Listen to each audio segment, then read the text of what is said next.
बाकी पूजा पाठ भी करते रहिए, क्योंकि भाग्य भी तो साथ रहना चाहिए। हमने इतना सब रट लिया, भाग्य साथ जय हिंद दोस्तों। आज की इस वीडियो में हम बीएससी थर्ड सेमेस्टर के लिए फिजिक्स में मोस्ट इंपोर्टेंट क्वेश्चंस के बारे में बात करेंगे। ठीक है, जो कि क्वेश्चंस मैंने इस व्हाइट बोर्ड पे लिख दिए हैं। ये ऐसे ही नहीं लिखे हैं, मेरे पास बहुत सारे पेपर्स थे जो कि मैंने लास्ट ईयर के इन सभी में से रिसर्च करके और जो पेपर्स में आ रखे हैं क्वेश्चन उन्हीं पे ही रिसर्च करके यहाँ पर लिखे हैं। ठीक है, चाहो तो आप इसका एक स्क्रीनशॉट ले सकते हो, लेकिन वीडियो के लास्ट में मैं आपको 5 ऐसे क्वेश्चन बताऊंगा। अगर आप बिल्कुल लास्ट डे इस वीडियो को भी देख रहे हो, अगर आप वो 5 क्वेश्चन कर लेते हो तो आप इजिली पास हो सकते हो। ठीक है, तो चलिए स्टार्ट करते हैं बिना टाइम को वेस्ट किए। तो सबसे पहला क्वेश्चन क्या आता है, जैसा कि ये जो क्वेश्चंस हैं ये मेनली उत्तराखंड की कुमाऊं यूनिवर्सिटी के लिए मैंने लिखे हैं। बाकी जो अदर यूनिवर्सिटी हैं वो अपने सिलेबस के अकॉर्डिंग देख सकते हैं, उनके सिलेबस में क्या है क्या नहीं है, उसके अकॉर्डिंग अपने इंपोर्टेंट को छांट सकते हैं। ये जो मेनली है ये कुमाऊं यूनिवर्सिटी के लिए है। ठीक है, तो चलिए अभी बात करते हैं। जैसा कि थर्ड सेमेस्टर में थर्मोडायनेमिक्स से रिलेटेड आपका सिलेबस है, तो उसमें नंबर 1 पे क्या आता है, zeroth law, first law, second law and third law of thermodynamics. In 4 law में से आपको 2 लॉ जरूर देखने को मिलेंगे आपके पेपर में।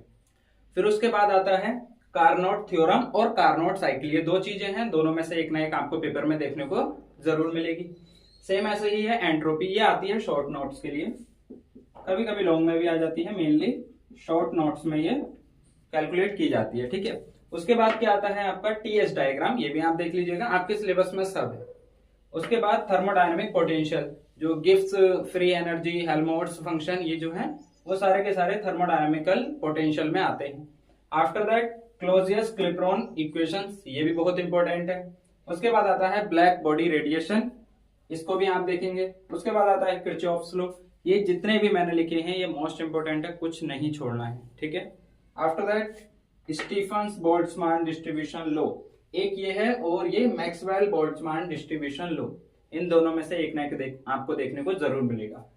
उसके बाद आता है Wien displacement law, Rayleigh Jeans law, Maxwell thermodynamic relation.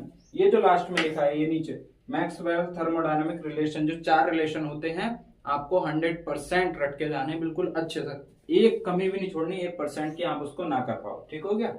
Last one है काइनेटिक थ्योरी ऑफ गैसेस। उसके बाद है degree of freedom, law of equipartition energy, ये भी शॉर्ट के लिए है, शॉर्ट में बहुत इंपॉर्टेंट है, ये आया हुआ क्वेश्चन है, मतलब आते ही रहते हैं। ये जो सारे क्वेश्चन लिखे हैं मैंने, ये पेपर में एक ना एक बार आ रखे हैं, एक ना एक नहीं बल्कि 2-3 बार और उससे ज्यादा बार भी आ रखे हैं। उसके बाद आता है मोस्ट प्रोबेबल स्पीड, फिर आता है एवरेज स्पीड, फिर आता है रूट मीन स्क्वायर स्पीड। ये तीनों है, ये तीनों एक ही साथ एक ही यूनिट में आप एक बार में देख लीजिएगा। उसके बाद आता है work done in adiabatic process. उसके बाद आता है work done in isothermal process. आपका भाग्य अच्छा रहा तो दोनों ही आ सकते हैं, वरना तो एक ना एक तो आना ही है। ठीक है, और उसके बाद आता है हमारा ट्रिपल पॉइंट, ये भी शॉर्ट के लिए है। फिर आता है विंड डिस्प्लेसमेंट लो, अच्छा ये मैंने डबल लिख दिया, विंड डिस्प्लेसमेंट लो एक ये है, एक ये है, तो आप एक ही करिएगा। ठीक है, इसको कट कर देते हैं, आप केवल ये वाला, मतलब वो मैंने गलती से लिख दिया, देखा नहीं। उसके बाद आता है, अगर आपके पास टाइम बचे, मेनली इतने तो करने ही करने हैं, 2-3 ऐसे क्वेश्चन है, अगर इतना आप सब कर लो तो उसके बाद जाकर उन क्वेश्चंस की ओर चले जाना। जैसे कि आता है कंडक्शन, कन्वेंशन एंड रेडिएशन, ये शॉर्ट में आ जाते हैं।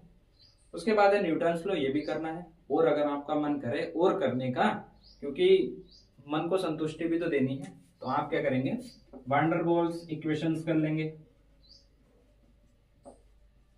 ठीक है, और जितना आप कर सकते हो। देखो मेनली अगर मैं आपको बताऊं तो जो आपके सिलेबस की स्टार्टिंग की 2 से 3 यूनिट है वो इतने इंपॉर्टेंट है, अगर आप लास्ट की स्किप भी करना चाहो तो एक बार को कर सकते हो। अगर आप स्टार्टिंग की 3 यूनिट कर लेते हो तो आप इजिली पास हो सकते हो, पास नहीं बल्कि अच्छे नंबर भी आ सकते हैं। ठीक है, मेनली ये जो क्वेश्चन है इनको तो करना ही करना है। बाकी पूजा पाठ भी करते रहिए, क्योंकि भाग्य भी तो साथ रहना चाहिए। हमने इतना सब रट लिया, भाग्य साथ नहीं रहा तो फिर इनमें से कुछ नहीं आएगा। कुछ नहीं तो नहीं बोलेंगे, काफी सारे क्वेश्चंस आ जाएंगे, मतलब ज्यादा नहीं आएगा। ठीक है, तो इसलिए पढ़ना सारा है, कुछ नहीं छोड़ना है, स्टार्टिंग टू एंड तक सारा पढ़ना है। ये कितने क्वेश्चन है अप्रोक्स, एक कट हो गया है, 24 क्वेश्चन है ये। ठीक है, इन 24 क्वेश्चन में से आपको कुछ नहीं छोड़ना है, पहले से लेकर 24 तक सारे रट देने, घोट के पी जाना है बिल्कुल। ठीक है, और हाँ, उनके लिए जो पेपर से एक दिन पहले देख रहे हैं या 2-3 दिन पहले देख रहे हैं, उनके लिए मैं एक चीज बता देता हूँ। जैसा कि मैंने स्टार्टिंग में बोला, आपको मैं 5 ऐसे क्वेश्चन बताऊंगा जो लॉन्ग में पेपर में फंसने के पूरे पूरे चांसेस है, ठीक है। नंबर 1 पे क्या आता है? Carnot theorem. ये इतना इंपॉर्टेंट है, ये समझ लीजिए ये हर साल ही आता है, ठीक है। या तो थ्योरम आ जाएगी या कार्नोट साइकिल आ जाएगी, ठीक होगी। उसके बाद आता है हमारा क्लोजियस-क्लैपेरॉन इक्वेशन। ये भी मोस्ट इंपोर्टेंट है, ये भी लॉन्ग में आ सकती है, ठीक हो गया। उसके बाद आता है आपका मैक्सवेल थर्मोडायनामिकल रिलेशन। उसके बाद Maxwell Boltzmann distribution law, same as Stefan Boltzmann distribution law, ठीक है। ये कुछ ऐसे क्वेश्चंस है, और तो कोई ऐसा नहीं है।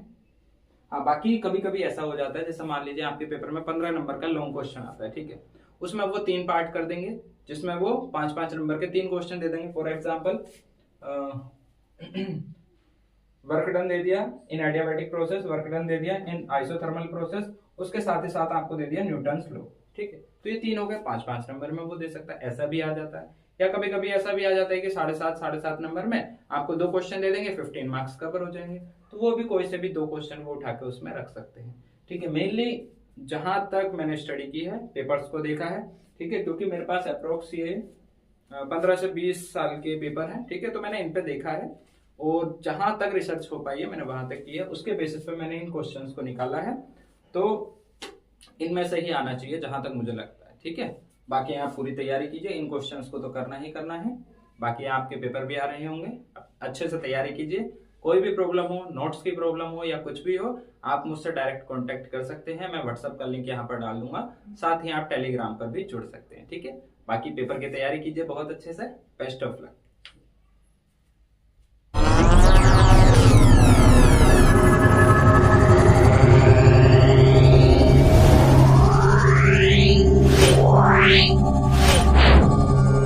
Meow.